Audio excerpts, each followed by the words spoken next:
bermadhab Asy-Syafi'i. Dan sekarang kita masuk ke hadis 668 ya. Naam, Iqra.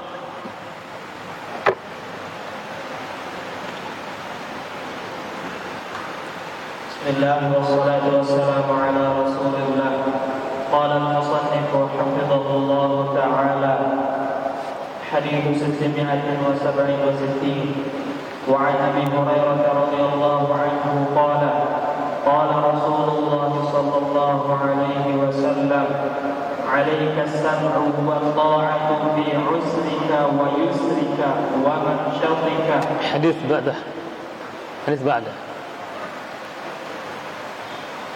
حديث 668 وعن عبد الله بن عمر رضي الله عنهما قال كنا مع رسول الله صلى الله عليه وسلم في سفر فنزلنا منزلا فمنا من يصلح خباءه ومنا من ينتظر ومنا من هو في جشره إذ نادى منادي رسول الله صلى الله عليه وسلم الصلاة جامعة فاجتمعنا إلى رسول الله صلى الله عليه وسلم فقال إنه لم يكن نبي قبلي إلا كان حقا عليه أن يدل أمته على خير ما يعلمه لهم وينذرهم شر ما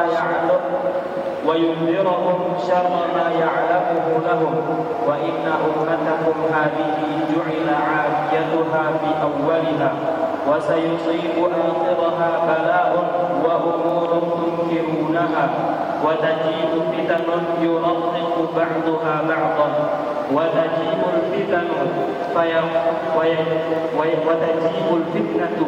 فيقول المؤمن هذه مهلكتي ثم تنكشف وتجيء الفتنة فيقول المؤمن هذه فمن أحب أن يزحزح عن النار ويدخل الجنة فلتأتيه منيته وهو يؤمن بالله واليوم الآخر وليأتي إلى الناس الذي يحب أن يؤتى إليه ومن بايع إماما فأعطاه صفقة يده وثمرة قلبه فليطعه إن استطاع فإن جاء آخر ينازعه فاضربوا عنق الآخر.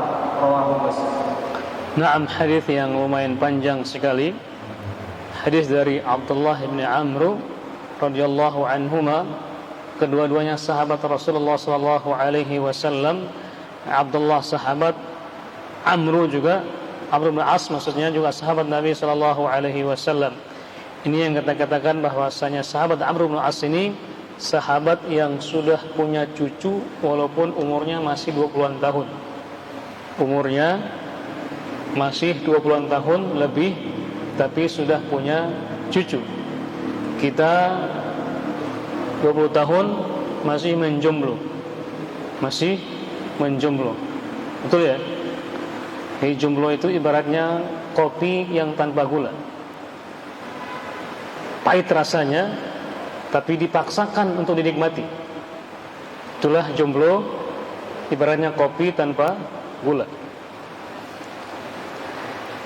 Baik, sahabat ini Abdullah bin Amr bin As ini radhiyallahu anhuma bercerita, suatu ketika kami bersama Rasulullah sallallahu alaihi wasallam dalam keadaan safar.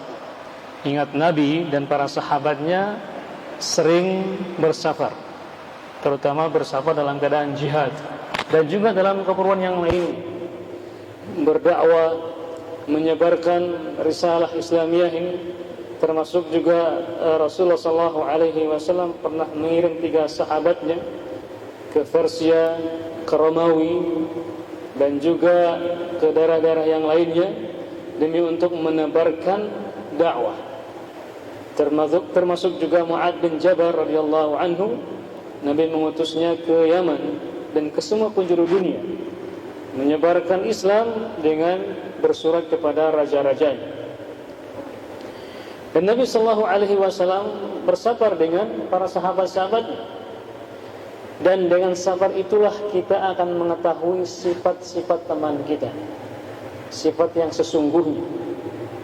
Mungkin ketika dalam keadaan mukim kita nggak tahu gimana sifatnya dia. Namun ketika sedang safar maka akan terbongkar siapa dia sebenarnya.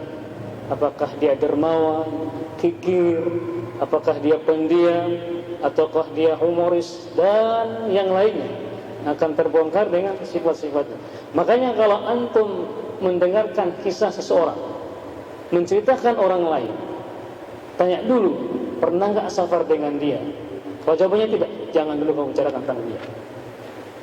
Jangan dulu sampai kamu safar dengan dia. Itu sesuai dengan apa yang dikatakan Umar bin Khattab radhiyallahu anhu. Ketika ada seorang datang kepada beliau menceritakan sepulang gini.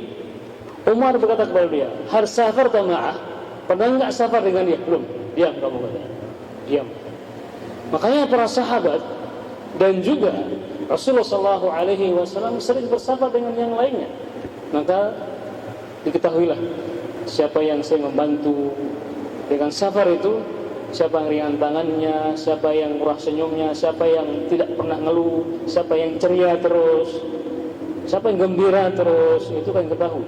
Karena safar itu kata Nabi SAW, qit'atun minal adab, sebagian kecil dari siksaan.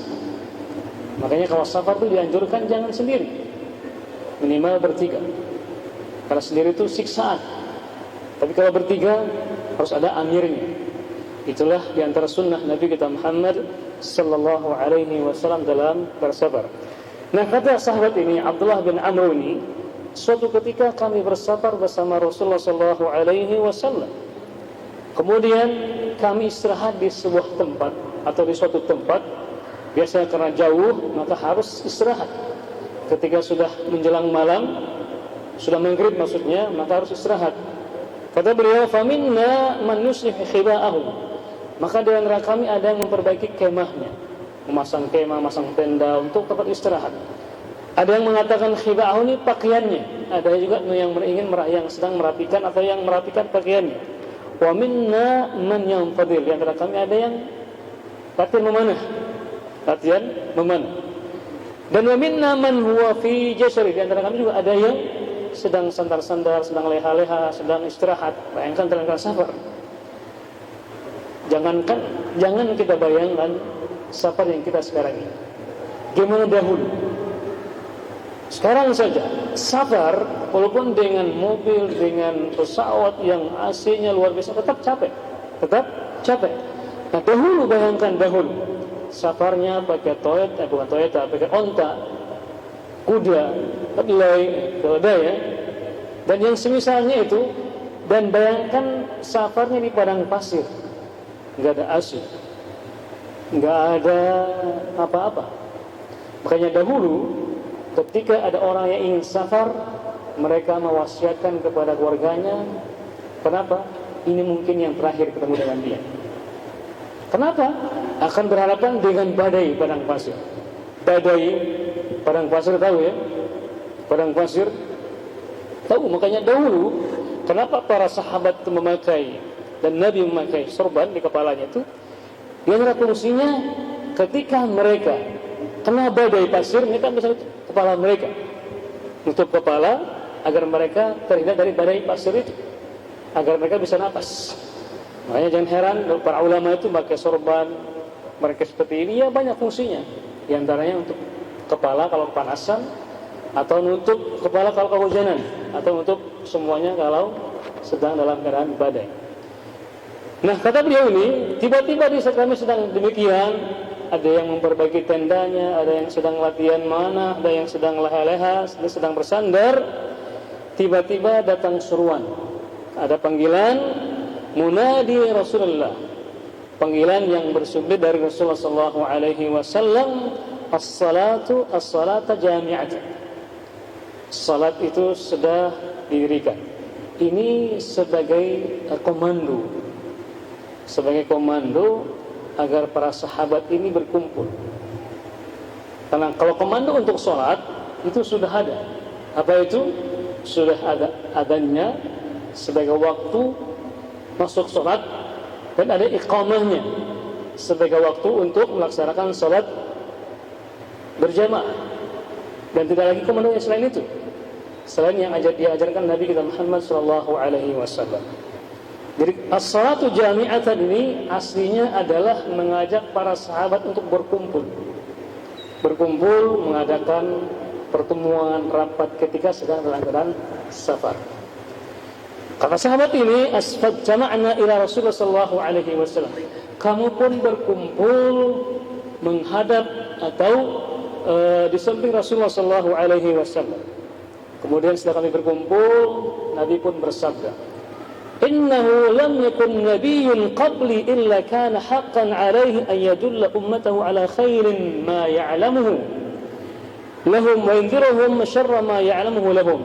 Sesungguhnya tidak ada satupun dari nabi sebelumku, dan juga aku juga sebagai nabi, di mana mereka selalu mengajak kepada umatnya melaksanakan kebaikan-kebaikan apa yang mereka ketahui untuk mereka.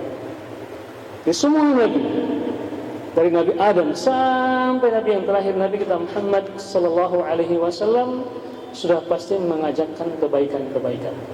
Makanya ketika ada orang yang meninggalkan Nabi dan menentang Nabi atau tidak mau melaksanakan sunnah Nabi, maka itu sudah dipastikan suatu keburukan. Kenapa? Karena Nabi sudah pasti mengajak umatnya untuk melaksanakan kebaikan.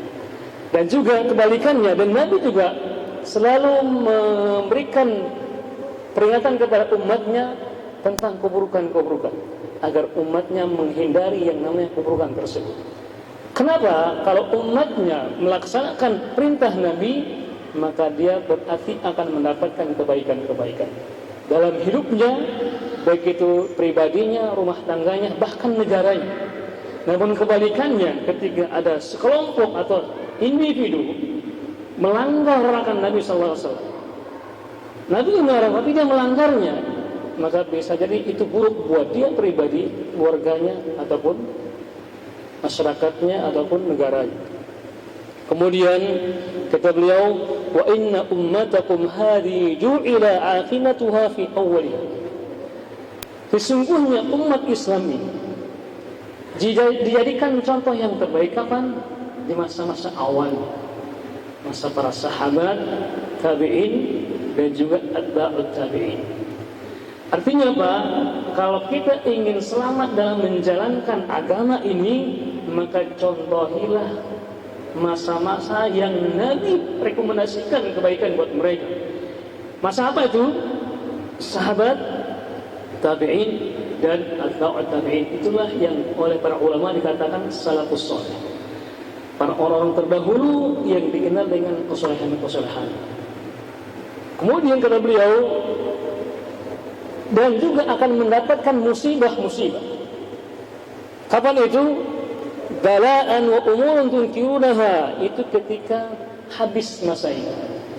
Setelah habis masa-masa yang dikatakan masa yang jaya, masa emas, sahabat, tabi'in, dan juga atba'ut tabi'in ini, maka akan terjadi fitnah-fitnah, ujian-ujian, musibah-musibah yang kalian akan mengingkari, kalian akan membencinya. Musibah, dan betul sejarah buktikan, ketika habis masa emas ini, habis masa salafus saleh ini, muncullah fitnah di mana-mana. Muncullah fitnah, dan sampai sekarang fitnah tetap ada. Kemudian kata Nabi sallallahu alaihi wasallam, wa taji'u fitanun yuraqqiqu ba'daha ba'dha, dan akan terjadi dan datang fitnah-fitnah yang akan menimpa umat ini, yang mana satu dengan yang lainnya saling memecah belah. Yuraqqiq dari kata raqiq, terpecah-pecah, jadi terbelah menjadi kepingan-kepingan. Yang sebelumnya bersatu, ketika pecah menjadi kepingan-kepingan. Yang sana berkelompok, yang sana memecah diri, yang sana buat kelompok sendiri, yang sana mengaku kamilah yang terbaik, terpecah-pecah jadinya berkelompok-kelompok, sehingga mereka menjadi umat yang terlemah. Banyak jumlahnya, tapi kualitasnya tidak. Sampai-sampai Nabi mengatakan gutha kagutha is-sail. Banyak jumlahnya, tapi kualitasnya seperti buih di lautan. kemana-mana diombang-ambing oleh angin dan arus dan tidak punya pendirian. Kemana angin berhembus, begitulah umat Islam ini. Artinya apa? Seperti semboyannya, ya di sana senang, di sini senang, di mana-mana hatiku senang. Itu semboyannya siapa itu? Itu lagu ya? Ya? Militer, Masya apa? Militer punya, Masya Allah. Militer punya. Saya kadang-kadang soalnya beliau penawaran TNI soalnya. Jadi fitnah di mana-mana sehingga apa? Mereka seperti kepingan-kepingan yang terpecah belah, yang susah untuk disatukan kembali. Ya, seperti kaca-kaca yang berpecah-pecah atau gelas-gelas kaca yang terpecah-pecah, ya. Susah untuk dikembalikan atau disatukan. Wa taji'u fitnah fa yaqulu al-mu'min hadhihi muhlikati. Ketika seorang mukmin menimpa atau timpa fitnah itu, dia mengeluh, wah inilah kehancuranku katanya. Inilah kehancuranku, inilah kebinasaanku. Saking dia tidak kuatnya menerima atau mendapat cobaan itu, fitnah datang bertubi-tubi sehingga dia mengatakan hadhihi muhlikati, inilah kehancuranku. Kemudian thumma tankashif wa taji'il fitnah fa yaqulu al-mu'min hadhihi.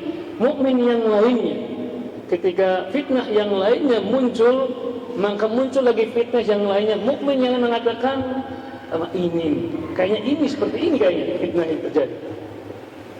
Jadi semuanya mengeluh, oh ini kehancuranku, oh ini yang mungkin yang datang yang diberitakan Nabi Muhammad SAW dan banyak lagi hal-hal yang lainnya. Kemudian Nabi SAW memberikan kita fondasi. Di manakah sikap kita sebagai seorang mukmin yang beriman kepada Allah di saat fitnah ini ada pada kita atau menimpa kita? Kata Nabi SAW, "Faman ahabba an zuhzaha 'anil nari wa yudkhala al-jannah." Barang siapa yang ingin dijauhkan dari api neraka dan ingin dimasukkan ke surga, maka hendaklah dia berangan-angan. Artinya memutuskan keputusan dalam angannya, dia itu ketika mati nantinya, yaitu dia beriman kepada Allah Subhanahu wa taala. Artinya apa? Apapun kondisinya yang terjadi menimpa dia, dia harus punya angan-angan harus mati dalam keadaan beriman kepada Allah Subhanahu wa taala. Jangan pindah akidah atau pindah pemahaman atau pindah manhaj ataupun pindah-pindah yang lainnya, apapun jenis ujian jawaannya, tetap istiqamah dalam jalannya Allah dan juga jalannya Rasulullah SAW dan para sahabatnya. Wal ya'ti ila an-nas alladhi yuhibbu an yu'ta ilaihi, dan hendaklah dia mendatangi manusia yang ia juga cinta kepada dia, sama-sama cinta kebenaran maksudnya. Cinta melaksanakan sunnah Nabi, cinta menjalankan dan istiqamah dalam menjalankan ajaran Nabi Muhammad SAW. Kemudian, وَمَنْ بَايَعَ إِمَامًا فَأَعْطَاهُ صَفْقَةَ يَدِهِ وَثَمَرَةَ قَلْبِهِ فَلْيُطِعْهُ مَنِ اسْتَطَاعَ. Dan barang siapa yang sudah berbaiat kepada pemimpin yang sah, pemimpin yang sah di zaman itu, ketika dia sudah mengadahkan tangannya berbaiat, artinya dia sudah bersumpah akan taat kepada dia dan juga dengan hatinya juga untuk taat kepada pemimpin yang sah itu, falyuti'hu in istata'a, maka semampunya dia untuk tetap mentaati apapun yang terjadi. Kenapa? Fa in jaa'a akhiru yunazi'u, dan ketika ada kelompok lain yang ingin mengkudetanya atau merongrongnya atau ingin mengadu domba atau ingin menghancurkan pemimpin yang sah, apa kata Nabi? Fadribu unuqal akhar, maka bunuhlah penghancur itu, musnahkanlah mereka. Artinya ketika ada kelompok-kelompok yang ingin menghancurkan, mengkudeta ataupun ingin menghancurkan, membuat makar, artinya tidak setuju dengan pemimpin yang ada, kata Nabi SAW, maka fadribu unuqah, bunuhlah mereka. Cuman bukan sembarangan kita yang bunuh. Yang punya hak adalah pemerintah. Kita hanya mendukung saja. mendoakan kebaikan selama perintahnya tadi tidak melanggar atau bermaksiat kepada Allah dan Rasul. Ini hadis yang cukup panjang sekali. Mungkin bagi akhwat yang ingin bertanya, silakan tulis di kertas. Dari sekarang mungkin ada hal-hal yang perlu ditanyakan, karena berapa yang katanya ada yang mengeluh mereka tidak diberikan kesempatan untuk bertanya katanya. Mungkin ada beberapa orang yang ingin perwakilan di sana untuk mengambil kertas dari mereka agar bertanya. Ini hadis yang sangat panjang sekali. Di antara hikmah yang dapat kita ambil dari hadis ini adalah, Masya Allah, sudah ada ini. Yang pertama adalah dalam hadis ini ada bukti nyata kenabian Nabi kita Muhammad SAW. Kenapa? Nabi sudah mengabarkan sesuatu yang pada hari itu belum terjadi, yang akan terjadi dikabarkan oleh Nabi kita Muhammad SAW, dan itu terbukti sekarang ini. Apa yang Nabi kabarkan pada 14 abad yang lalu sekarang terbukti, di mana umat ini terpecah belah, fitnah demi fitnah menimpa kita. Maka sikap kita apa? Kalau kita menjalankan agama dan ingin mendapatkan surganya Allah Subhanahu wa taala, maka tempuhilah cara-cara bagaimana orang-orang dahulu yang sudah direkomendasikan masuk surga, kita menjalaninya. Bagaimana para sahabat menjalani agama ini, para tabi'in dan juga atba'ut tabi'in dalam menjalani agama ini. Kenapa kita ikuti mereka? Karena mereka sudah Nabi rekomendasikan pertama masa kejayaannya, dan mereka juga dijamin oleh Allah masuk surga. Para sahabat dijamin oleh mereka masuk Allah masuk surga. Nah, kewajiban kita harus mengikuti jalan-jalan orang-orang yang sudah direkomendasikan oleh Allah masuk ke surga. Jadi kalau kita ingin masuk surga, maka contohilah para sahabat, tabi'in dan juga atba'ut tabi'in. Yang berikutnya, bahwasanya umat ini akan mendapatkan ujian dan cobaan untuk membuktikan apakah benar dia menjalankan agama ini berdasarkan dalil atau berdasarkan rasa ataupun rasion. Jadi dalam manusia ini ada dua hal, ada rasa dan ada rasio.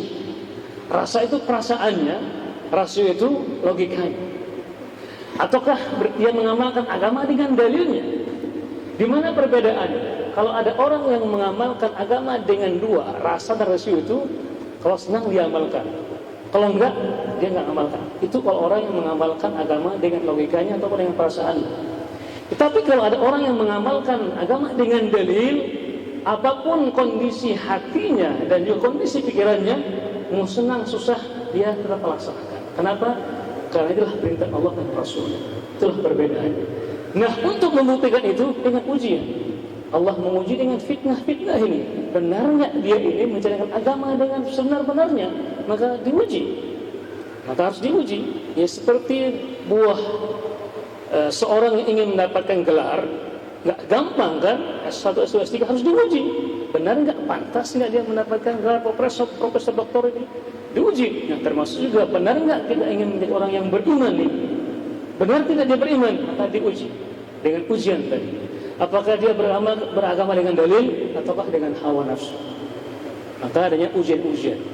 Yang berikutnya, akhlak Nabi Muhammad SAW kepada para sahabat-sahabat, dan Nabi contohkan di hadis ini. Kemudian yang berikutnya adalah kewajiban kepada pemerintah untuk menghanguskan kelompok-kelompok yang menentang. Untuk menentang. Kenapa? Karena mereka sudah berlawanan dengan hadis Nabi kita Muhammad SAW, dan ada perintah dari Nabi untuk bersatu padu dan mendoakan kebaikan-kebaikan untuk pemerintah yang sah. Ya, kemudian yang berikutnya, bahwasanya kaum muslimin harus bersatu padu, harus bersatu. Allah berfirman, wa'tasimu bihablillahi jami'an wa la tafarraqu. Wahai kaum muslimin, bersatu padulah dalam agama Allah. Bihablillah jami'an wa la tafarraqu, dan jangan kalian terpecah belah. Kenapa? Karena di sana ada musuh-musuh Islam akan tertawa bahagia kalau kita terpecah belah menjadi kepingan-kepingan yang dengan mudahnya dihancurkan dan diinjak-injak. Dan ketika umat Islam terpecah, mereka bahagia. Makanya itu yang kita harus wanti-wanti, jangan pernah terpecah belah. Harus bersatu dalam ikatan agama, dalam melaksanakan perintah Allah dan juga sunnah Nabi kita Muhammad sallallahu alaihi wasallam. Ini di antara hikmah yang dapat kita ambil dari hadis ini. Kemudian berikutnya kita ingin menerangkan dari para yang hadir di sini, para antum semua, jika dia ingin bertanya atau ingin mengoreksi atau ingin memberikan masukan-masukannya atau curhatannya, kita persilakan. Sebelum kita jawab, ada pertanyaan di pertemuan yang lalu yang belum sempat kita baca karena waktu. Satu kertas, karena ada 2 kertas tuh, satu kertasnya belum saya baca. Pertanyaannya intinya gini, saya tidak hafal teksnya, tapi maknanya gini. Dia bertanya, bagaimana hukum orang yang bertatu? Apakah sah sholatnya atau tidak? Sah atau tidak? Sebelum kita jawab, tato itu apa hukumnya? Ya, dalam Islam itu Allah menyuruh kita untuk menjaga diri kita, merawat diri kita, dan tidak boleh menyakiti diri. Allah berfirman, "Wala taqtulu anfusakum innallaha kana bikum rahima." Janganlah kalian membunuh diri kalian sendiri, karena sungguh Allah itu Maha sayang kepada diri kalian. Termasuk juga tato itulah menyiksa diri sendiri. Menyiksa diri sendiri. Maka kita harus jaga fisik kita ini dengan merawatnya dan membersihkannya. Nah, kok ini orang malah mencoret diri sendiri. Maka hukumnya apa? Kata perma haram hukumnya. Terus bagaimana kalau terlanjur, Mas? Mungkin dia punya masa-masa jahiliyah, nggak tahu hukum, yang penting nggak keren katanya. Keren itu kata Jawanya ketek leren katanya. Yang Jawa itu paham. Paham ya? Jadi keren katanya. Akhirnya sekarang dia taubat, masalah dan sadar. Ketika dia punya cara untuk menghilangkan tato dengan tanpa menyakiti, silakan. Tetapi kalau menghilangkan dengan menyakiti, jangan.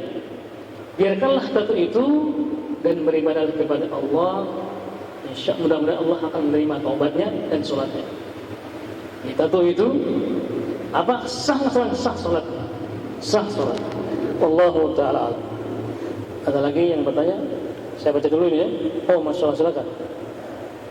Mic-nya.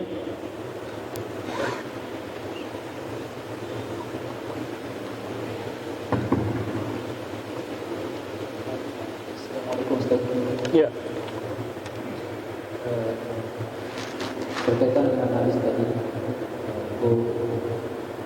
taat kepada pemerintah, kemudian kalau ada kelompok atau separatis yang ingin melawan pemerintah, seperti yang ada sekarang di Papua, apakah kami sebagai militer di sana seandainya mati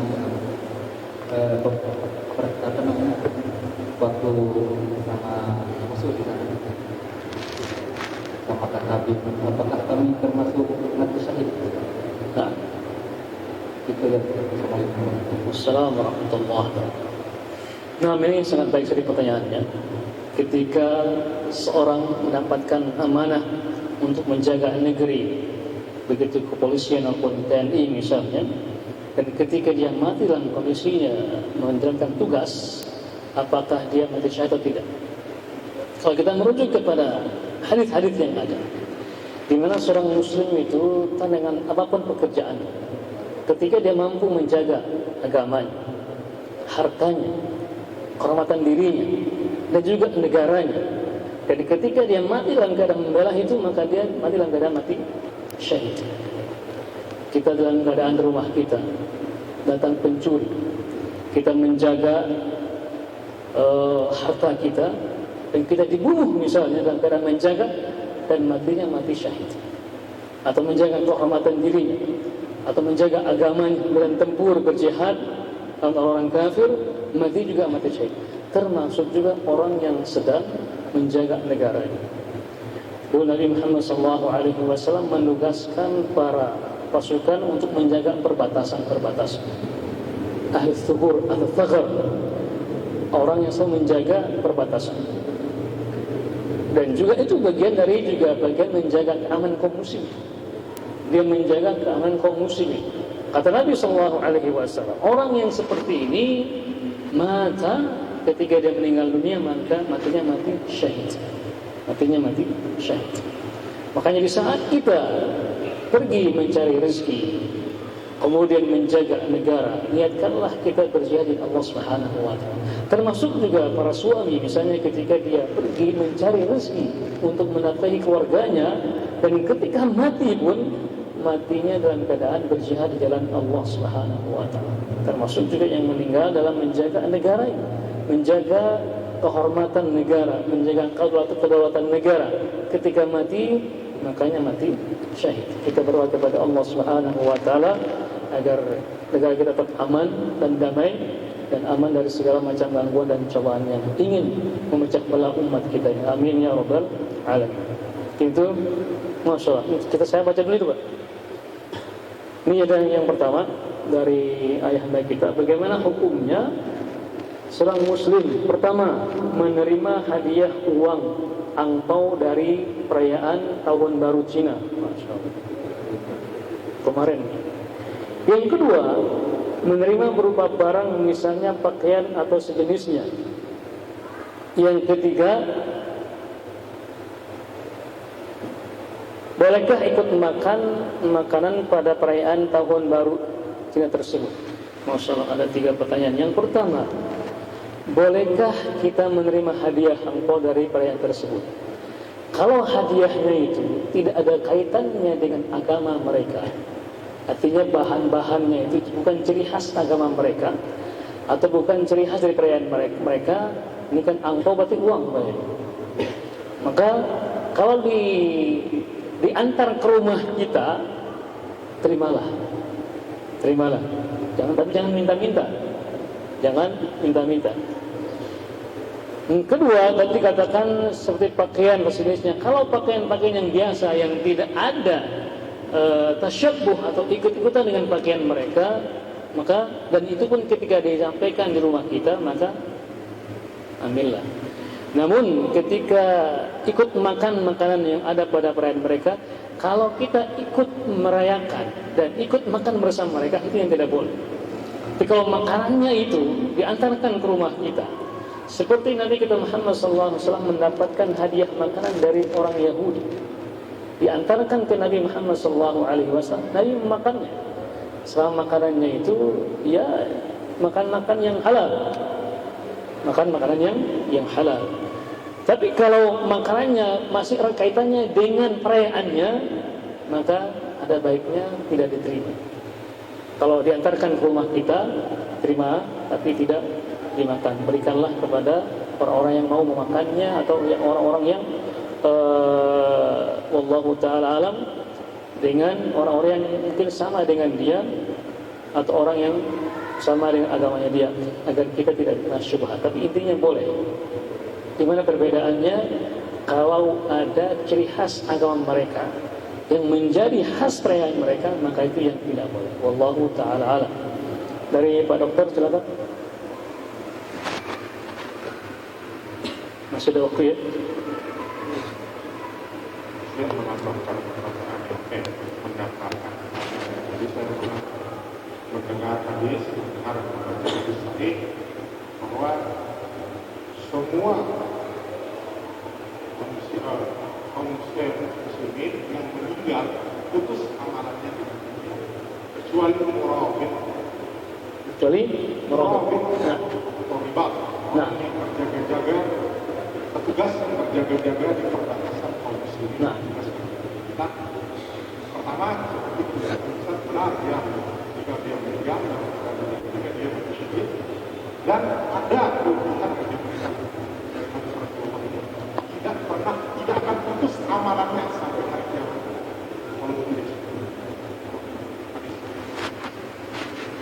Jadi maksudnya ini menjadi penyemangat bagi TNI Polri berjaga-jaga di perbatasan negara kita. Jika meninggal pasti mati syahid. Dan kedua, kebenarannya adalah Rasulullah sendiri yang mengatakan bahwa dia tidak akan putus amalan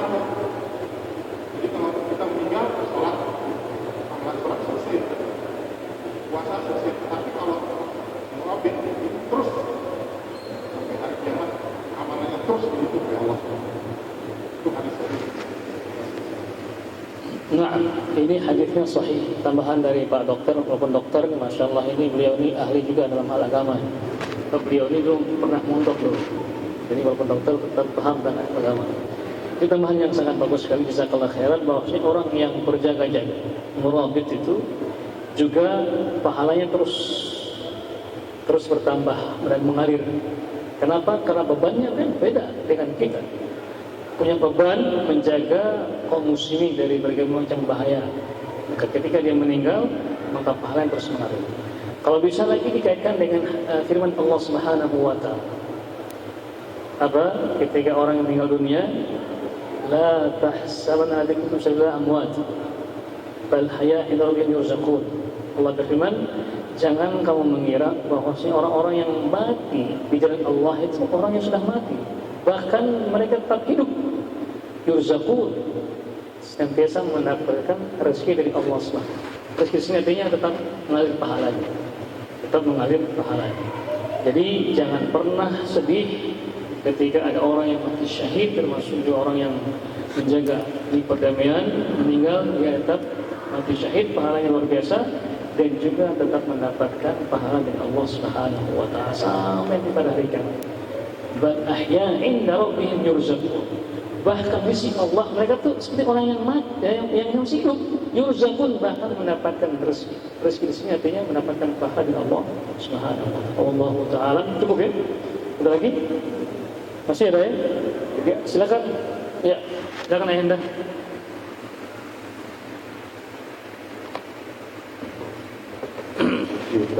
Assalamualaikum warahmatullahi wabarakatuh. Waalaikumsalam. Ada dua hal yang ingin saya sampaikan. Yang pertama, yang melanggar ketentuan pemerintah seperti makar, maka harus dimusnahkan. Apakah contoh yang telah dilaksanakan oleh pemerintah kita terhadap organisasi-organisasi yang berlawanan dengan pemerintah dicabut izinnya, ditiadakan? Apakah sama dengan seperti yang dimusnahkan itu?